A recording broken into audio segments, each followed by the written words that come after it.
ஆண்டவராக இயேசு கிறிஸ்துவின் இனி நாம மகிமைப்படுவதாக. இந்த நாளிலும் கூட நாம் ஒரு முக்கியமான செய்தியை தியானிக்க இருக்கிறோம்.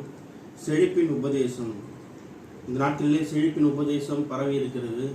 எந்த சபைகளுக்கு சென்றாலும் ஆசீர்வாதத்தை பற்றியும் வாக்குத்தத்தத்தை பற்றியும் பேசிக் கொண்டிருக்கிறார்கள்.